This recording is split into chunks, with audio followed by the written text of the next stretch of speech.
Hoy en día vivimos en un mundo liberal donde prácticamente todo está permitido o casi todo. Sin embargo, en la Edad Media era totalmente diferente, sobre todo cuando se trataba de relaciones de pareja entre hombre y mujer. Pronto la Iglesia medieval instituyó reglas y doctrinas para establecer normas de comportamiento humano. Hola, viajeros de la historia. Hoy descubrirás cómo era vivir en pareja en la Edad Media. Antes ya deja tu super like y sin más preámbulos vamos al video.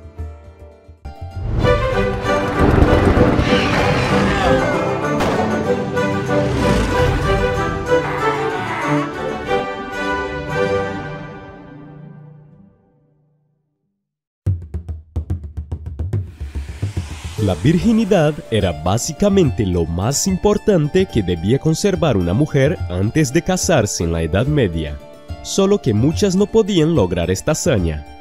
Con esto, la Iglesia Católica Romana hizo posible que las mujeres recuperaran su pureza, aunque sea físicamente imposible.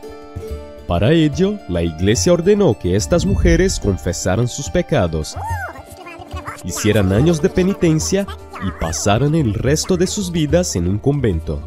Otra solución era fingir ser virgen, por lo que el día antes de la boda, la novia se ponía una sanguijuela debajo para que la sangre fluyera en la zona y formara una pequeña costra en el lugar. En el tan esperado momento, cuando estaba con su marido, sangraba y le engañaba en cuanto a su pureza. Parece que la segunda opción era más aceptada que pasar el resto de la vida en un convento.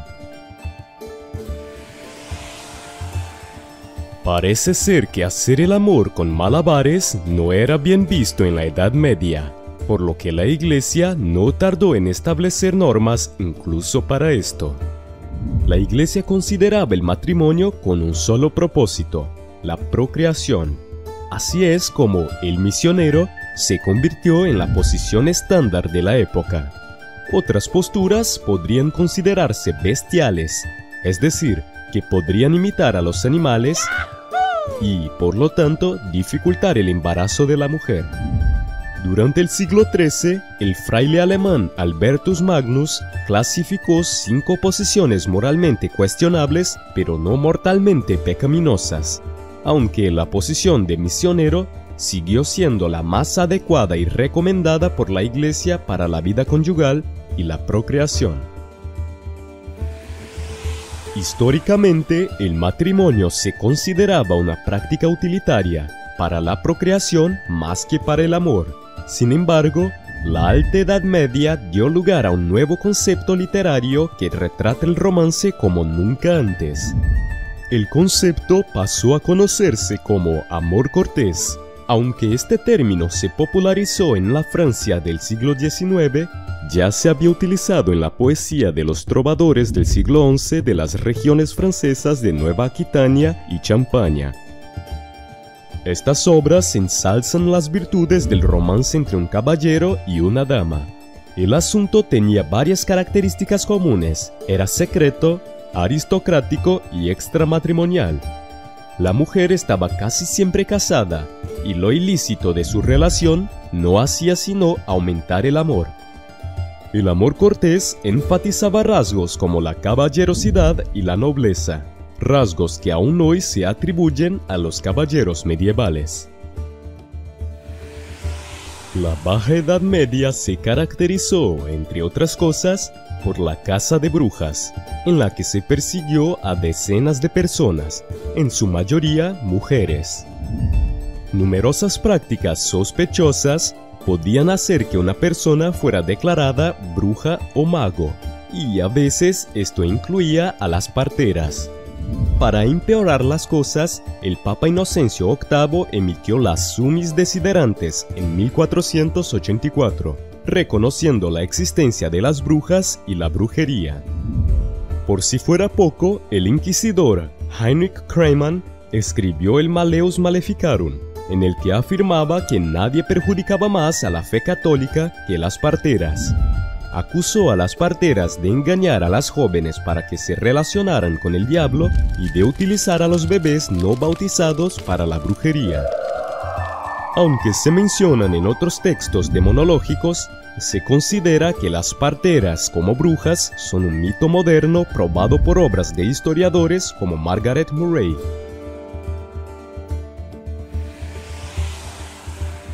Sí, las mujeres utilizaban métodos anticonceptivos en la Edad Media.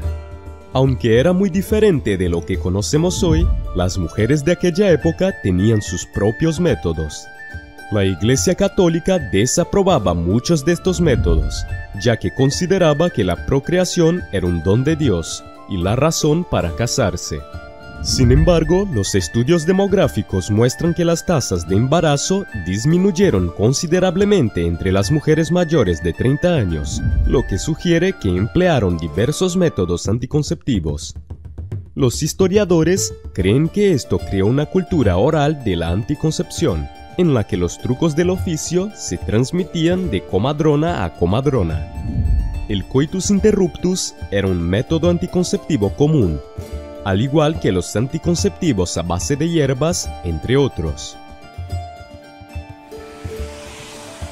La historia del matrimonio clerical durante la Edad Media es larga y complicada, con numerosos cambios a lo largo de los siglos. Era común que un sacerdote tuviera una familia, con esposa e hijos. La ley del celibato se mantuvo en vigor durante cientos de años, pero no siempre se aplicó con especial fervor. También había una distinción entre los clérigos que podían casarse y los hombres casados que podían ser clérigos. No fue hasta el primer y segundo concilio de Letrán, en 1123 y 1139, cuando la Iglesia Católica prohibió oficialmente que los sacerdotes se casaran. Pero los sacerdotes casados debían seguir todas las demás normas ya establecidas por la Iglesia y que ellos mismos aplicaban a los fieles. Muchos países europeos de la Edad Media tenían leyes que consideraban la consumación como parte integrante de la ceremonia matrimonial. Por lo tanto, si alguien no está dispuesto a procrear, su pareja puede solicitar la anulación del matrimonio. La incapacidad para cumplir con el deber marital podría dar lugar a un juicio en el que el hombre tuviera que demostrar que era físicamente capaz de mantener relaciones. Hay docenas de casos reportados de pruebas de impotencia en la época medieval. Uno de los más famosos ocurrió en 1198, entre el rey Felipe II de Francia y su segunda esposa, Ingeborg, hija del rey danés Valdemar I. Por alguna razón, Felipe odiaba a Ingeborg y no quería tenerla como reina de Francia, alegando impotencia temporal. Pero esta historia no salió adelante, ya que se descubrió que era un engaño y que el rey en realidad planeaba deshacerse de su actual esposa.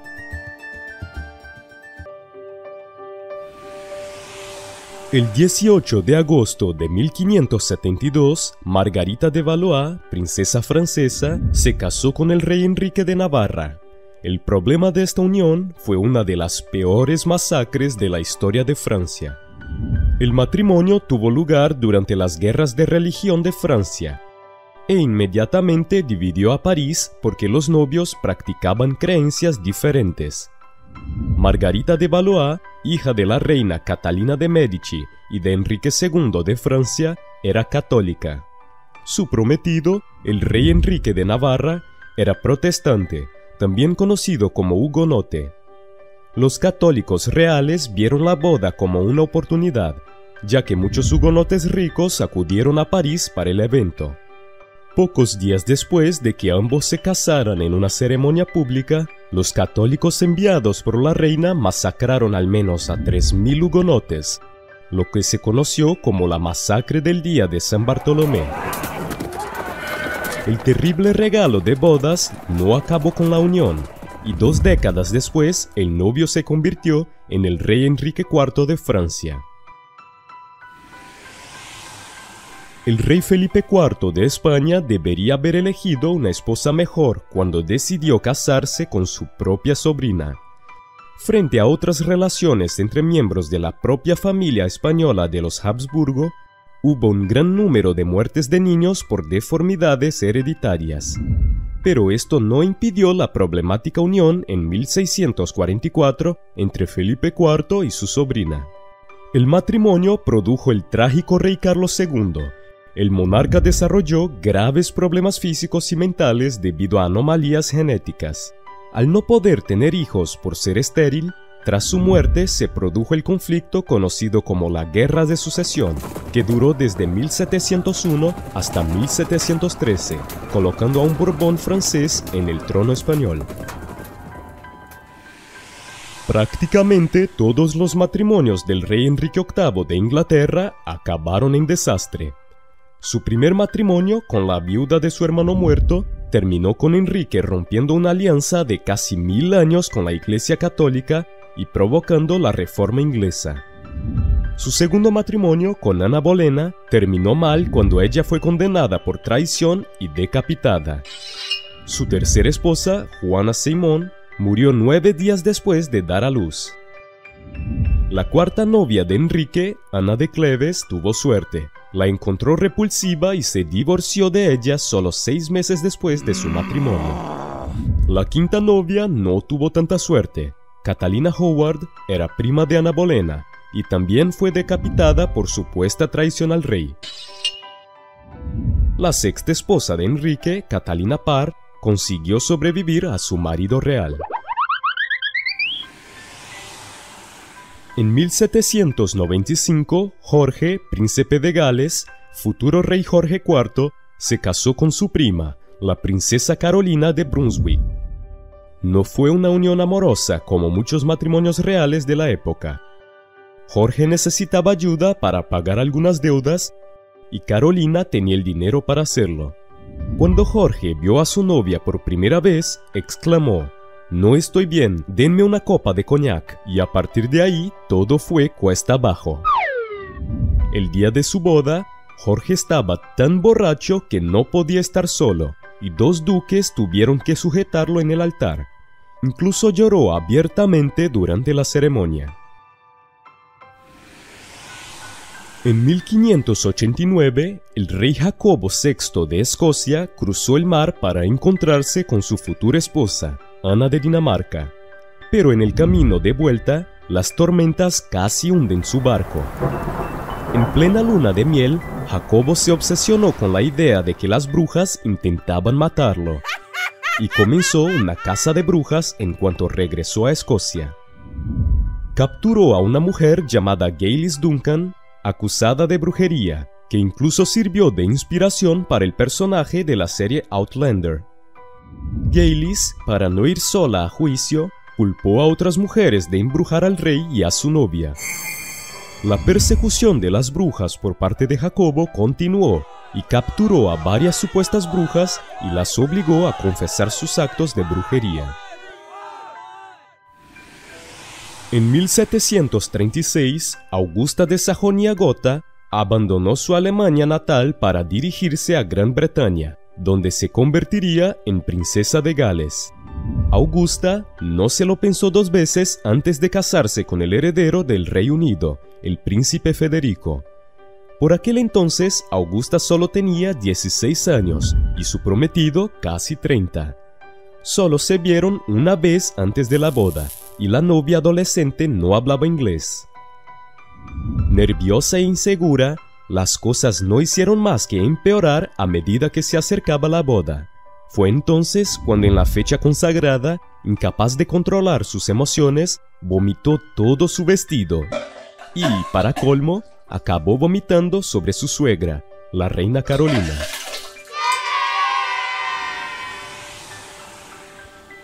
El rey Canuto, gobernante de Dinamarca e Inglaterra, se convirtió en el invitado más memorable de una boda en 1042. El rey cayó abruptamente muerto en medio de un brindis. ¿Podría haber sido la emoción? Canuto fue el último gobernante escandinavo de Inglaterra, sustituido por Eduardo el Conquistador. En 1308, el rey Eduardo II de Inglaterra se casó con una joven princesa francesa llamada Isabel. En ese momento Isabel solo tenía 12 años. y probablemente no le hizo gracia que su nuevo marido besara a otra persona en la boda. Y lo más increíble es que el rey besó a otro hombre en lugar de a su novia. Eduardo II se sentía más atraído por los hombres que por las mujeres, y no ocultó su relación con un caballero llamado Piers Gaveston, al que besó en su boda. Pero Isabel se vengó. Depuso a Eduardo II y se hizo con el trono. Alfredo el Grande, rey de Wessex, tenía 19 años cuando se casó en 868 y ya sufría de hemorroides. La noche antes de su boda, Alfredo rezó a Dios para que sustituyera sus hemorroides por una enfermedad menos dolorosa. En cambio, Alfredo se despertó con un problema mucho peor, un problema intestinal que hizo que sus hemorroides parecieran leves. Ahora imagina tener un dolor de barriga en medio de una boda. Hoy en día, los historiadores sospechan que probablemente se trataba de la enfermedad de Crohn, una enfermedad inflamatoria del intestino que tiene diversas complicaciones. Al descubrirlo, Alfredo supuestamente se arrepintió de pedirle a Dios para que le librara de sus hemorroides. Diana Spencer se enfrentó a un gran nerviosismo el 29 de julio de 1981 y estuvo a punto de suspender su boda con Carlos, príncipe de Gales, pocos días antes de la ceremonia. «No puedo casarme con él, no puedo hacer esto es absolutamente increíble», le dijo a su hermana. Diana sospechaba que Carlos seguía viendo en secreto a su amante, Camilla Parker Bowles, y probablemente tenía razón. Para colmo, derramó parte del perfume en su vestido de novia y le dejó una notable mancha. Su maquilladora le sugirió que sostuviera la mancha mientras caminaba, para que pareciera que simplemente estaba sosteniendo su vestido en lugar de ocultar algo. Diana tampoco era la única con dudas. En 1994, Carlos reveló en una biografía autorizada que fue obligado a casarse por su dominante padre, el príncipe Felipe. Tras aceptar continuar con el matrimonio, Diana incluso confundió el nombre del príncipe, llamándole Felipe en lugar de Carlos. En 1996, la pareja se divorció y su triste historia ya la conocemos, de nuestra eterna Lady Di. El derecho de la primera noche, también conocido como derecho del señor o derecho de pernada, se refiere a una supuesta institución que habría existido en la Edad Media y que permitía al señor feudal, dentro del ámbito de sus dominios, tener la primera relación con la novia en su noche de bodas. Parece una locura cuando imaginamos una situación así, pero en Europa, sin embargo, en ciertos lugares, la ley feudal, además de dar derecho a la primera relación con la novia, aún exigía que el novio pagara algunas monedas a su señor cuando la novia era de otro feudo, lo que hizo pensar a algunos autores del siglo XVIII y XIX que podría haber un derecho a la primera noche. La leyenda surgió de un malentendido. En muchos feudos, los señores autorizaban el matrimonio de los sirvientes con un gesto simbólico, colocando la mano o la pierna sobre la cama de los novios, la llamada derecho de pernada. Las citas a esta tradición han sido mal interpretadas por los historiadores, quienes pensaron haber encontrado evidencia de la explotación íntima de las mujeres campesinas. Es un ejemplo impresionante de ciertas interpretaciones basadas únicamente en juegos de palabras, escribió la historiadora Regine Pernoud. En la presentación de la obra de teatro musical Las Primicias, el dramaturgo brasileño Díaz Gómez dice que en algunos países, como Francia, esa institución alcanzó la revolución de 1789 y que en Sicilia, Italia, habría sobrevivido hasta mediados del siglo XIX. En Brasil colonial, los abusos de la esclavitud sugieren que podría haber existido un derecho similar, beneficiando a los señores de ingenio y grandes terratenientes, aunque de manera no oficial. De hecho, En la mayoría de los casos, el señor de ingenio no esperaba por la boda. Por lo tanto, se trataba de un abuso y no de un derecho. A pesar de la falta de fundamento, el derecho de la primera noche es una historia poderosa y perdurable. Incluso en películas de Hollywood como Corazón Valiente, en obras de teatro e incluso series ya han abordado este tema. El derecho de pernada o primera noche hace que se quede en la memoria, dice el historiador francés Alain Bouhou, que ha dedicado un libro completo a derribar este mito. Es una historia que fascina por su total alteridad, por alimentar la fantasía del consentimiento institucional e incluso legal a la violencia. Debido a este enorme poder para provocar indignación, el derecho de pernada es una gran herramienta para aquellos que quieren mostrar cuán odioso y bárbaro era un pueblo o su líder. Tanto es así que se utiliza mucho antes de la Edad Media. Este es el caso de la epopeya de Gilgamesh, una de las primeras obras literarias en la historia del mundo, escrita en Mesopotamia hace 4000 años. Gilgamesh es descrito como un rey opresivo que no perdonó a una virgen en absoluto. En el siglo V a.C., el griego Heródoto, el padre de la historia, dice que en la tribu de los Marmáridas de Libia, todas las novias eran enviadas al rey, quien elegía a aquellas con las que le gustaría pasar la noche. Incluso los cristianos medievales, ahora víctimas de la leyenda, la reprodujeron. Se decía que los pueblos bárbaros practicaban la costumbre más allá de las fronteras cristianas. El hecho de que se refieran al derecho de la primera noche como algo humillante es otro indicio de que no lo consideraban normal ni rutinario, y mucho menos se sentían complacidos con tal costumbre. Sin embargo, durante el Iluminismo, el filósofo Voltaire, interesado en retratar la Edad Media como la época del oscurantismo y la opresión, escribió una obra de teatro sobre la supuesta costumbre medieval. Entonces, ¿qué piensas de esta historia sin sentido? ¿Después de todo, existió o no? Deja aquí tus opiniones en los comentarios y no olvides dejar tu super like, suscribirte y compartir con tus amigos. Un gran abrazo y nos vemos en el siguiente video. Hasta pronto.